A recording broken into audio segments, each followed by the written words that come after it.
GH, that's what I'm talking about. Let's discuss.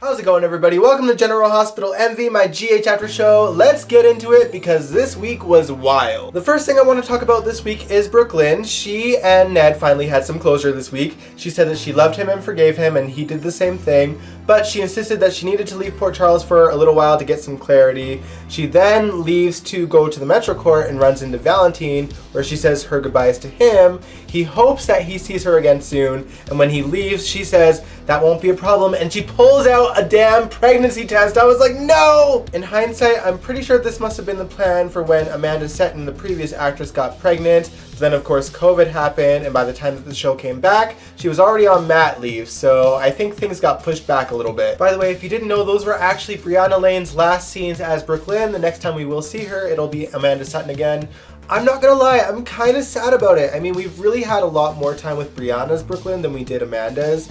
And during that time, there was a lot of character growth for Brooklyn, so I'm really sad to see her go. And while I also enjoyed Amanda's version of Brooklyn, I am a little bit sad because with Brianna, we know that she is a singer in real life, so I was kind of hoping that a big part of the character would be able to live on if Brianna stayed in the role, and it can't with Amanda, so that's why I'm a little bit upset. But it is what it is, what can you do, right? So with that, I want to say thank you so much, Brianna. I enjoyed your portrayal of Brooklyn on the show, and I hope to see you back someday on the show, whether it's Brooklyn or any other character, because GH would be great to have you. Let's talk about Valentine. He's a little bit nervous since his recent brush with death because of Alex, and he wants to put things in place for Charlotte just in case he dies, because he doesn't want her to be just left with Lulu. He's worried that if he dies, that Lulu is going to do nothing but trash him to Charlotte for the rest of her life, which, I mean, honestly, Valentine, I don't think you have anything to worry about. We'll talk about that later. Needless to say, he asks Nina to be a legal guardian of sorts should anything happen to him, and she agrees. So if Lulu does die instead of Valentine, I'm pretty sure there's going to be a bit of a custody war between Laura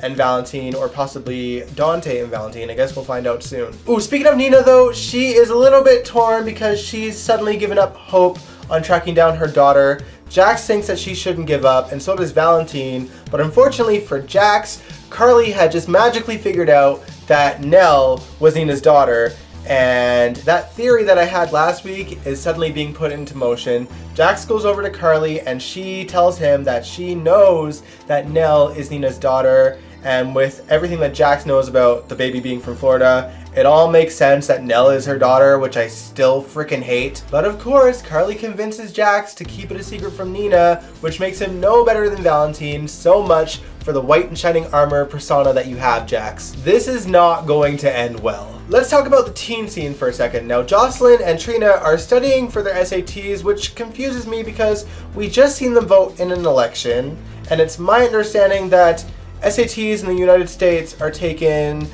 like the junior year of high school, so they're not seniors yet. So what? Did they get held back a year, or did they de-age them again within a week? Dev shows up and asks to join them as if he didn't just act like a psychopath to them the other day, and they weren't having it, but then Cameron shows up and he's like, why are you guys yelling at him? I mean, we're all friends here. We shouldn't let the little things like this bother us. Cameron, if you knew what he did, you would not be saying what you are thinking. Cameron's just a little bit emotional because he just found out that Franco's tumor is back, so he's feeling some type of way. But still, if you knew what Dev did, you would be saying something completely different. Trust me. Later on, Dev and Cameron end up hanging at the floating rib. Moving on, let's take a minute to talk about Trina's dad, Taggart. I swear to God, this man is stupid. He is at the hospital in like the worst disguise, spying on Portia, and of course Epiphany catches him and she's just like, what the hell are you doing? I risked my career for you, man. I swear to God, where did Taggart's brain go in the years that he was missing? Because this is ridiculous. Anyway, him and Epiphany have a heart-to-heart about mob violence on their children. If you guys didn't know, Epiphany lost her son to mob violence. This was not like a throw-in line. This was actually a storyline that happened on GH about, how many years ago? 2008 it happened. And even though Stan's death happened off screen, the repercussions of it happened on screen, and it was like the first really solid storyline Epiphany had on the show. When Stan's ashes got delivered to her, she ended up having a meltdown and had a heart attack. It was a really good story, and Sonia Eddy seriously rocked it. I seriously enjoyed that year on General Hospital so much because this was the time when the writer's strike was happening, so the show had ghostwriters that took over and they were giving storylines to characters that usually didn't get stories. Epiphany had a heart attack, Monica had her alcoholism, there was a desperate dad who ended up taking the hospital hostage and strapped a bomb to himself, so all the doctors and nurses had a storyline for a good week that wasn't even during sweeps, and even the main characters were getting all new stories. Rick suddenly had a love interest and was going away from Sunny. Jason ended up having a hand injury that was supposed to affect his aiming of the gun, and then all of it got dropped when the writers came back. I was so mad. I was like, they were having good stories. I was so mad. It was so upsetting, but anyway, I'm rambling. After their heart-to-heart, he goes over to Sunny's house and then gets caught by Carly, who's like, okay, so you're alive. I'm so glad that Carly was smart enough to point out that there's a lot of people that know and that it's only a matter of time before Cyrus figures it out. And boy, Carly, were you correct. We'll talk about that a little bit later though. I'm not gonna lie, it's a little bit tricky doing a review like this because now all the storylines are coming together as one, which is great for GH, but it's kind of difficult to review. I hope I'm doing a decent job. I'm doing my best here, folks, really. All right, now before we get into the ins and outs of this Umbrella storyline, can we quickly talk about the fact that the show recasted Lucas behind our backs? We literally got no announcement of it. We didn't get an article beforehand. We didn't even get the voice that's like, the role of Lucas Jones is now being played by. There was just suddenly a new Lucas, and we only knew it was Lucas because Olivia said his name. I honestly thought it was just a random doctor until they said the guy's name. We have so little details as to why this went down that I'm really mad about it. On the plus side, this guy does have some acting chops, and he didn't miss a beat as Lucas, railing in on Julian this week. Long story short, Leo got a little bit of an injury and had to be brought to the hospital. Lucas was already working.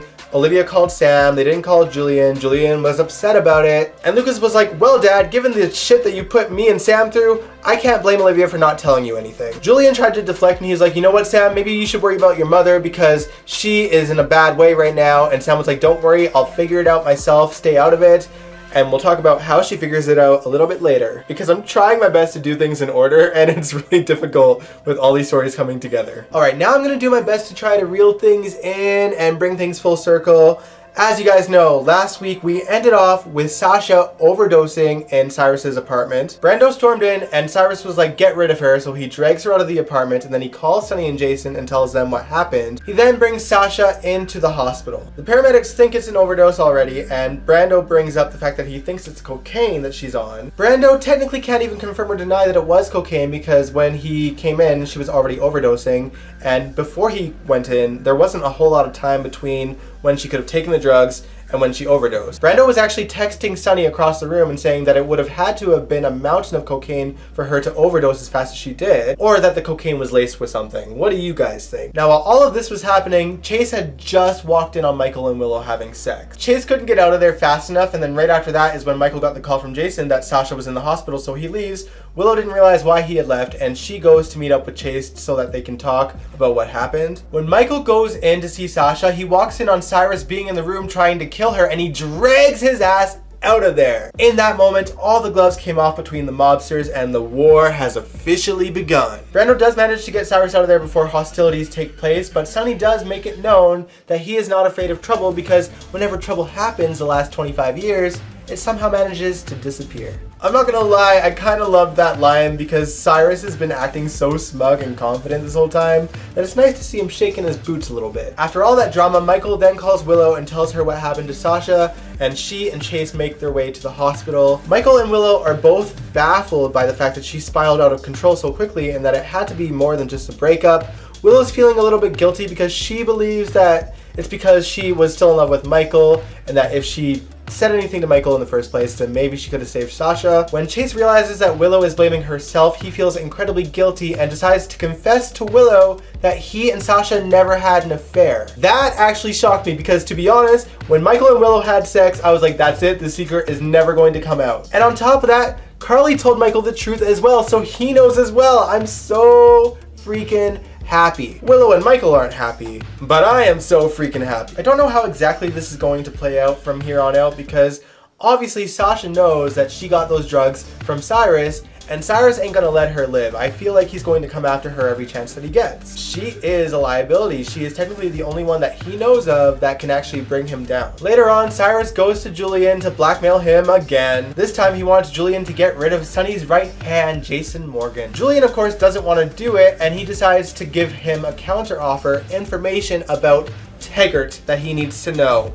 Julian, I'm so mad. Without any guarantee that Cyrus would cooperate, he admits to Julian that Taggart is alive and Sonny is in on it. At that point, I was like, okay, Julian, you can just die now. You're good. Goodbye.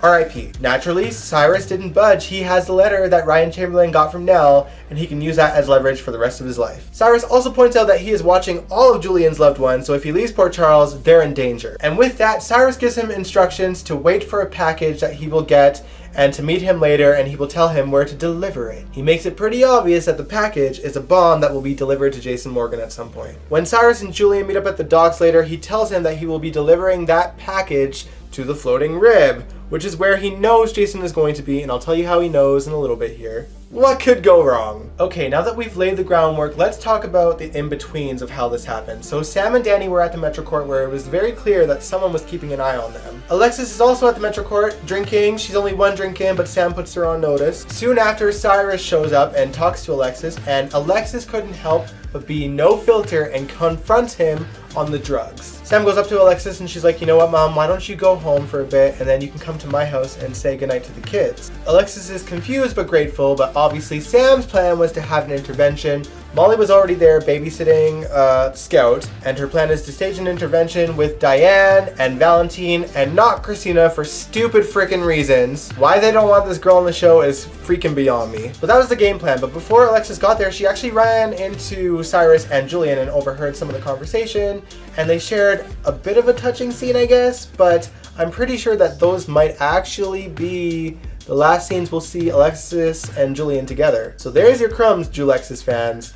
I ain't mad about it because I don't like them, but you know, that's it for y'all, I think. Now, before Jason got to the Metro Court, he was actually at the hospital keeping an eye on Britt, who was very frustrated at the amount of ODs that were coming into the hospital. Jason explains exactly why it's happening and that Cyrus is probably using the hospital as a front to bring drugs into Port Charles. He does convince her and just tells her to keep her eyes and ears open, and she doesn't have to do that for very long because in comes Brad, who has just been stabbed at Pentonville. She remembers that Jason had mentioned that Cyrus was trying to cut some kind of deal with Julian, and Britt puts two and two together and calls Jason Morgan, but at that point, he was already at the floating rib with Danny. Oh boy. Side note, I really love Britt and Brad's friendship, so I'm just glad that they're sharing scenes again. I'm just glad that Brad's back again. I wonder if the new Lucas and him will actually share scenes at all. But yeah, suffice to say, Cyrus was trying to tie up some loose ends because Brad knows exactly what Julian did, and only one person could have leverage against Julian, so, you know, he had to get rid of Brad. Can we just talk about how bad Cyrus's people must be? Because besides the two random cops,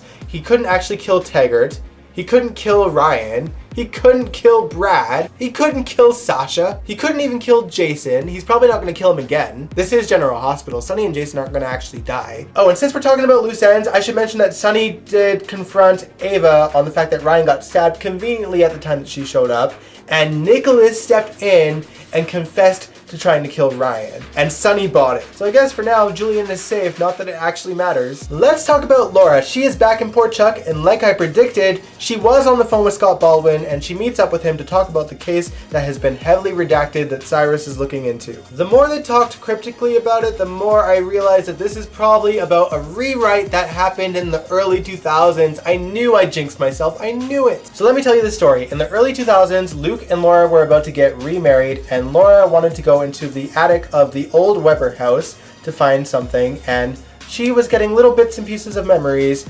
Rick Weber comes back to town and more memories start to bubble up, and that's when we learned that when Laura was a young girl, she accidentally murdered the nurse that Rick Weber was supposedly having an affair with, and thus began the assassination of Rick Weber's character. Apparently, Rick and Scotty covered it up because of the fact that she had just been under fire from the David Hamilton situation. Now, in the 2000s, as more memories came up, she ended up back in the attic, and Rick Weber confronted her, and Laura was on the verge of a mental breakdown and killed Rick Weber, which then was rewritten again to be that Scott killed Rick Weber, even though Laura ended up in catatonia for like like a decade almost. A rewrite of a rewrite that shouldn't have happened in the first place, basically. So my theory is that this nurse that Laura supposedly killed might be connected to Cyrus. Perhaps it's the woman that he had been having in that house. Perhaps that woman may be his mother. I don't actually know. I'm just kind of throwing things and seeing what sticks. But honestly, at this point, it kind of makes sense, and I'm so mad about it. Shame on me for thinking that GH would use actual history instead of rewritten history. No one liked that rewrite. Absolutely no one. Certainly not Rick Weber fans. Imagine bringing back a character after all these years only to have him be written as a horrible monster and get him killed off. My goodness. Oh, by the way, did I mention that Laura and Scotty's conversation was happening at the floating rib?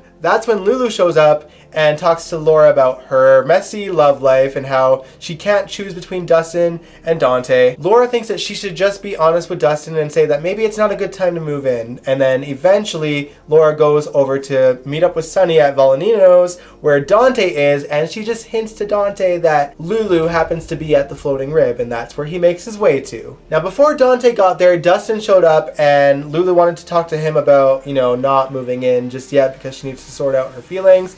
Dustin did not read the room, even remotely. He's like, I want to commit to you, and I'm going to do that by proposing to you. Yay. Dustin, for a teacher, you're not that bright. And something tells me that till death do you part might happen sooner rather than later. And so here we are, we're all at the floating rib. Let's recap of how many people are there right now. So you got Jason and Danny, you got Dev and Cameron, you got Lulu and Dustin, Franco and Elizabeth actually showed up as well. Dante is on his way. Now I should mention that Julian at this point had already gotten to the floating rib and put the package under a table and slipped out without anyone noticing him there. Dev then goes to sit at that table and notices the packages, and he's smart enough to actually go to the bartender to be like, hey, I noticed a mysterious package under a table. Julian goes back to the docks to give Cyrus a call on the burner phone that Cyrus gave him, and when he pushes the call button,